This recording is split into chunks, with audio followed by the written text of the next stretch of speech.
Today on our 2017 Ford Focus, we're going to take a look at and show you how to install the Roadmaster EZ5 Direct Connect baseplate kit with removable arms. Part number is RM-524443-5. Here's what our baseplate's going to look like once you get it installed. As you can see, with the removable arm design, we're not leaving or really changing the overall look of the vehicle with a big crossbar or big arms that hang out. Now when ready for use, we have our removable arms. You can see our tow bar is actually going to attach right to that pin location there. So all we'll need to do is slide it in, then rotate it. Our tab here allows us to pin the larger pin in place or even lock it. You'll want that to be towards the middle and above the pin hole. Now when we're ready to remove, we've got our plunger pin here. We just want to pull and rotate that the other way. As you can see, it's going to come right out. Again, leaving our car with a nicer look with typical baseplate setups. Also on each side, we're going to have a connection point for our safety chain. Be able to clip that right in there.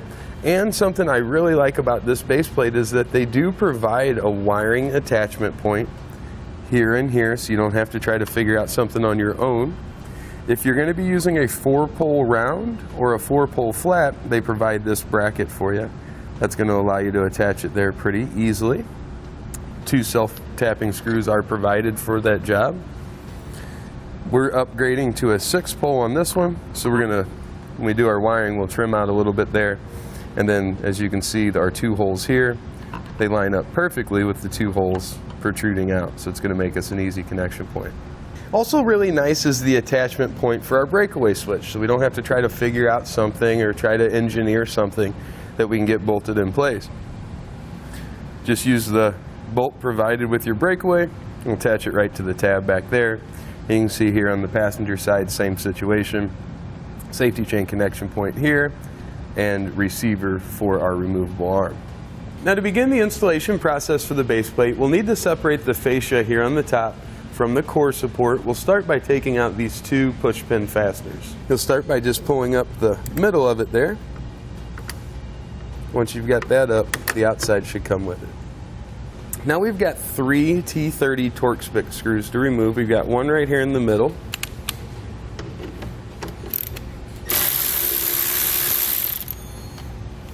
Then if we come to the outside, we want to skip the hood stop. Just beside the screw here for the headlight, we'll have that one to remove. And it's going to be the same location over on the passenger side. Now the 3 fasteners we removed are going to be pretty typical, but you also potentially will have this one. It's going to be right in front of that hood stop. We're going to get that one out of the way as well on both sides. Now we'll move on to getting the headlight assemblies out. You'll have 1 screw right back here to take out, and then the one that was right down here beside the fastener for the fascia. Now we can kind of lift up on the back and then slide straight forward. See on the back side of the light here, we've got a plug. Now if you rotate that over, you'll see the plug, and that's the tab you want to push down on right here. Just kind of pull backwards on it. Then we can wiggle the plug to separate. I'll set this aside somewhere safe. Now let's head over to the passenger side and we can remove that headlight housing. Now in the hood latch area, we need to get the cable separated. This basically just pushes right down in that keeper, so we want to pull that up and out. Now we'll rotate that, and you can see how that cable is going to come right out of that little slot right there. Now we're going to move to our fender well area. This is going to be just in front of our driver's side tire. Right down here at the bottom, there's a T27 Torx bit screw to remove. I'm going to come up about midway. Right here, we've got another T27 Torx bit screw to remove. It's about right in here, so it's really hard to see. Then right up here at this top edge, you'll have a push pin fastener that you want to take out. It's pointed up, so you have to pull down on that plunger.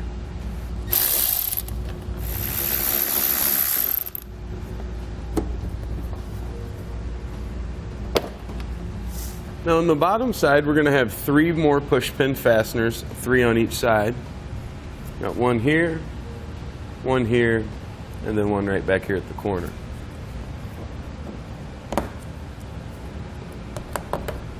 Now we can get the fascia removed from the vehicle. We'll start here where the fender meets the fascia, We just want to pull straight out.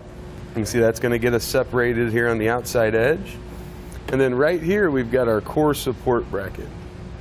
So we want to lift up on this to allow our fascia to slide out from underneath.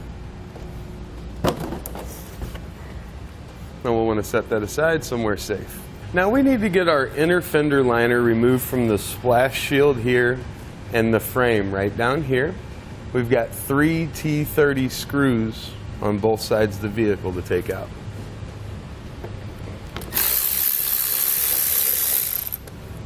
Now there's also going to be a T30 screw that's ran into this white keeper here. So we'll want to get that from the back side and remove it. Now we need to get our washer fluid bottle out of the way. We'll start by removing the 2 plugs. Just kind of want to press down on the tab. See that here on the top. And then just wiggle it to separate. Same thing up here. This one you can usually just release with your finger. Get that pulled aside. And you also want to remove the loom from the little plastic tab there on the fluid bottle. Now our washer fluid bottle is held in place with 2 bolts. We've got one right here that's pretty easy to see. You want a 10mm socket to remove it. There's one going to be right here on the back side. Again, a 10mm socket. I'm going to take the front one out, but then I'm going to start it back in just a little bit.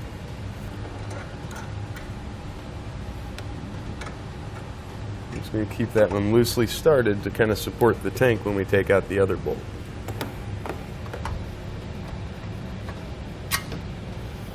Now if you follow right up from here, you'll see we've got a connection point here on our line. So if we pull on that, I need to pull down on that rubber just a little bit. We'll be able to separate it right there and just hold our finger over it so it doesn't leak. And we'll disconnect this line. You can see that little black clip. We just need to slide it rearward. Be careful not to lose it. You'll need it. Put it back on.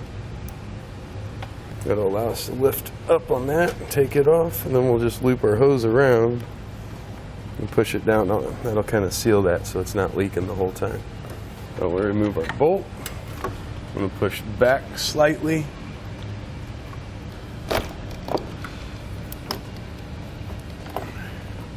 And we'll get that set aside. Now we can take our louver cowling off. There's going to be a T30 screw located in these 2 pockets that we want to remove.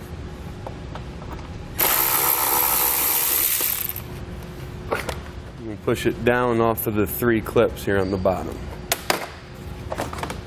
Now on the driver's side, our horn's attached using this bolt right here. You want to use an 8mm socket.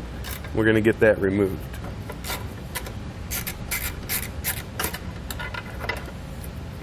We'll press down on the little tab and just separate that.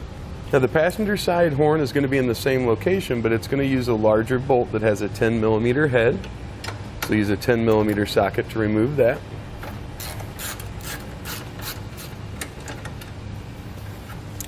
And we'll separate it the same way.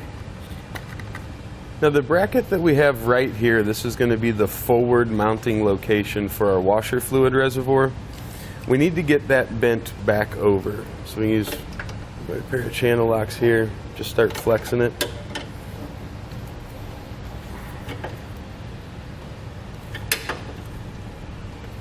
It's going to be like that, so it's about back 90 degrees. Now on the end of each frame rail, you're going to need to drill an 1.5 inch hole. Now to do that, you can use a 1/2 inch drill bit and then enlarge it. I kind of prefer just a hole saw method. We can get our hole saw and just drill one time and have our hole created. So you just want to center it. If you see the frame rail comes in right here, just going to center it right in the middle there.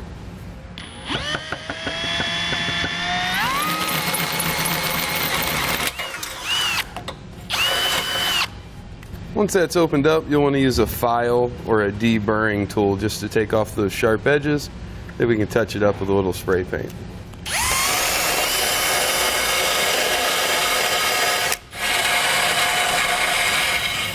Now we'll repeat that process for our driver's side.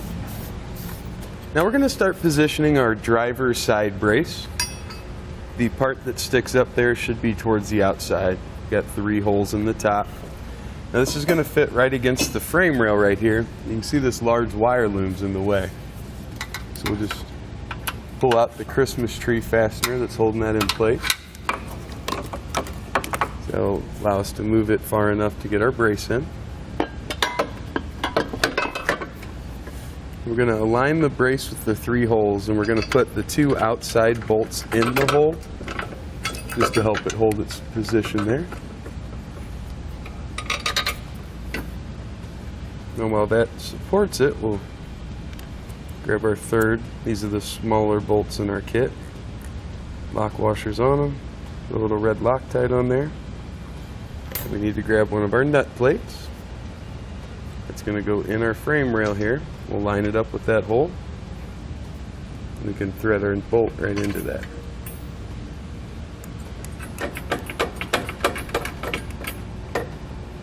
Now we want to repeat that process for our 2 other bolts, being sure to put red Loctite on these, and we're going to put red Loctite on every other bolt that we install that comes with the kit.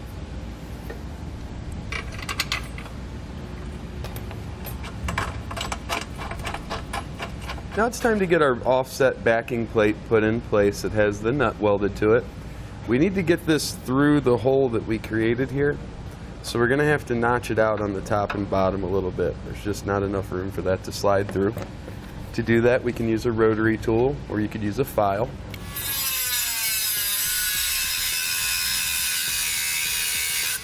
And with our notch out, we'll be able to place the nut right over the hole in the bottom of the frame there. So just place it in, rotate it so it's flat, and get it aligned.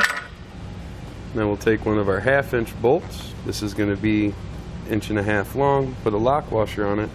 That'll go right up through the hole in our side brace, through the frame, and then we'll thread it into that backing plate. We'll do the same thing for the other side as well. Now those areas you notched out, touch those up with a little paint. Now we'll come to the shock absorption pad here.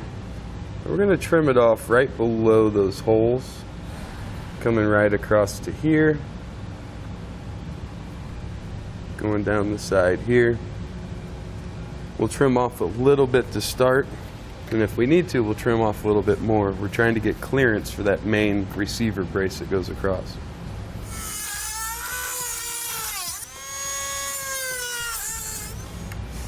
Right in the middle, there's a piece of plastic that runs front and back there, so you want to trim it. You should be good to go. So let's do that same thing over on the other side. Now we want to remove our wires here that are attached to the nuts. You can cut them off, or if you'll just flex them back and forth a few times, it should just pop off there. Kind of like that. Now on both the driver and passenger side upper frame rail here, there's going to be a wire loom that runs to a connector. That goes to a Christmas tree fastener, which just kind of holds that down in top of the frame. We want to pull that out. Now we want to get that hole enlarged to a 1/2 inch diameter on each side.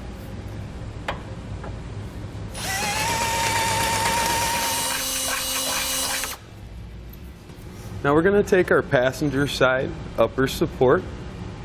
We want this to be over towards the outside of the vehicle. This hole is going to go right over the one we just enlarged. Set it up just like that. Now we'll take one of the larger 1/2 inch plate bolts and we'll place that up underneath the hole. We'll place a 1/2 inch bolt through with a lock washer on it.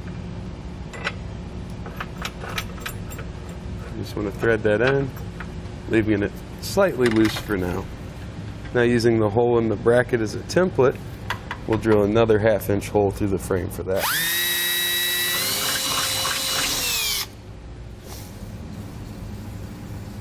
And once we have our hole drilled out, we're going to take one of our 2-inch 1/2 inch bolts and have a lock washer on it there. We're going to place that through the 2 holes, one in our bracket, one in our frame, but we want our pipe spacer to be in between. So we'll slide that up in behind, and we can slide our bolt through. That'll hold it. Now inside, we'll use another one of our 1/2 inch handle nuts to get that installed. Now we're going to repeat that same process here on the driver's side. However, we will have to move this computer out of the way. We've got 3 fasteners that hold it in place. We've got one here on the front side. It's an 8mm head. And then pretty much in the same spot on the back side there's a bolt. We've got our third one right up here at the top, but as you can see, you'll have to access that from the back.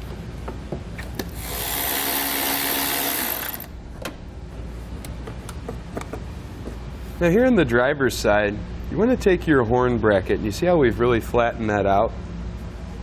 We're going to use the hardware we removed before. Plug your horn in there. And then attach it, just like that, screwing your screw in through the back side, right there. Now we'll move just in front of where that rear washer tank bolt was. Got a hole right there. We need to enlarge that to a 1/2 inch. With that hole drilled out, we're ready to grab our 2-hole backing plate. This is going to be the passenger side, so our holes are pretty equal to one another. The driver's side, there's a larger offset. Now we'll place that right in behind that hole, lining it up with the weld nut. We'll use our larger 8mm nut and thread that in from the back side. And we'll put just a little dab of Loctite down there by that base, so as that threads into that weld nut that was already there, we won't have to worry about it backing out. Now we'll slide our main brace up behind our support brackets there. And in that upper hole, we'll place through our bolt. Do the same thing on the other side to support it. Once that's in place on both sides, we're going to thread on the lock washer and nut. Now we'll grab our side brace for the lower. This rear hole goes over that 8mm bolt we installed. This hole is going to line up with the lower hole here. So we'll bring that up behind. And we need to place through one of our longer 1/2 inch by 2 inch bolts. And on the back of that, lock washer and nut. Now for the forward hole in that support we added, we're going to use a shorter 1.5 inch by 1/2 inch bolt. And it also gets a lock washer and nut. Now we'll get our side brace installed on the driver's side. Here we're going to start in the front. We want to be sure we can get it between our horn and the frame there. And it should also get your lock washer and 1/2 inch nut. Now we can put our side brace up against the pinch weld there. We want to align the rear hole with the existing computer mount. Find the middle of this hole and get it marked. Now we want to use our 1/2 inch drill bit and get that drilled out. Now we'll take that little clip nut, we want to remove that. We'll bring our brace up to position and use a 1/2 inch by 1.5 inch bolt to secure it. On the back side of that bolt, you're going to need a lock washer and a nut. And we're going to place our M8 bolt in through the back side. Place a 5/16 fender washer over it, just like that. Now we're going to go through and tighten down all of our hardware. Your torque specifications will be listed in your instructions. Now on the 1/2 inch bolts, you'll want to use a 19mm to tighten those down. For the smaller bolts that we put in the side braces here, we'll use a 14mm.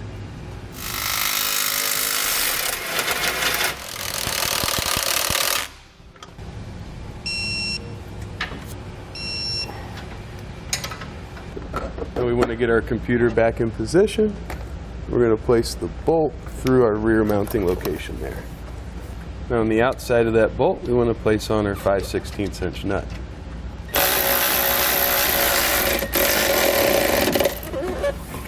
And once we have everything torqued down, we're going to remove any of the remaining bolt leaders here.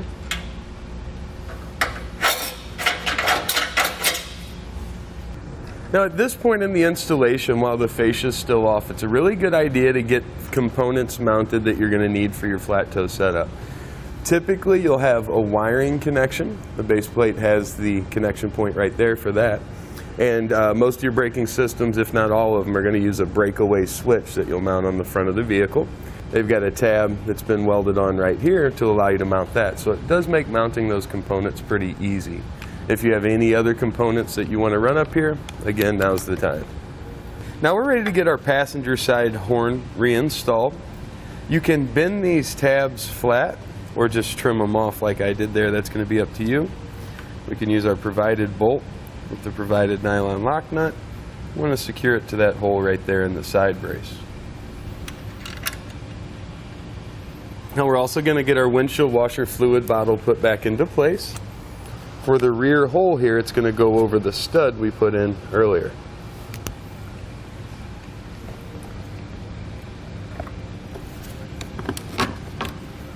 Now at the rear mounting location, you'll want to throw on one of the larger flat washers. Then we can thread on our hex nut. We'll use a 13mm to get that secured down. Now for the forward attachment point for our washer fluid bottle, we're going to use the larger bolt, flat washer again here on the outside, and inside we've got our nylon lock nut. Now we'll reconnect our hoses here. Remember, you're going to have some fluid leak out of there. For this one, we'll push it down on, and we just need to snap that clip into place. For our upper one here, we'll just reconnect our hoses. Plug our motor and our sensor back in. Now we're going to go through and replace the 3 screws on each side we removed when taking the fender liner away from our splash guard here. On the bottom, we're going to be using the longer T25 screw. Inside the fender liner, we're going to use the shorter one.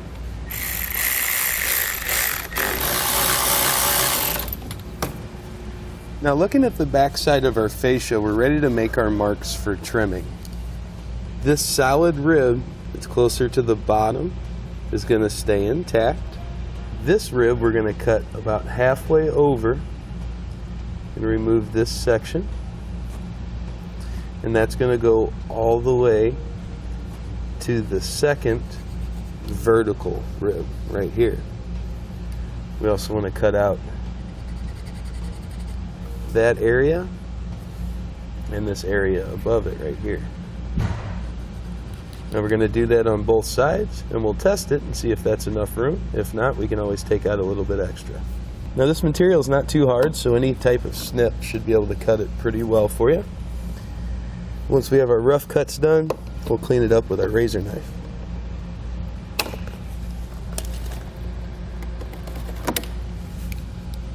Now we can test fit our fascia with our holes trimmed out. Just going to kind of watch as it slides into place here, make sure everything's going to tuck where we want it.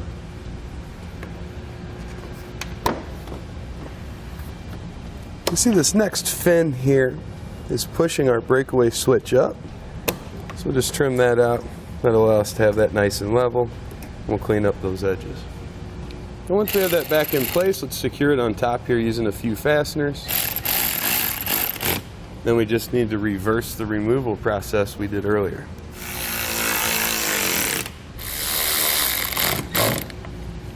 Now once your fascia is secure, we'll get our headlights put back in.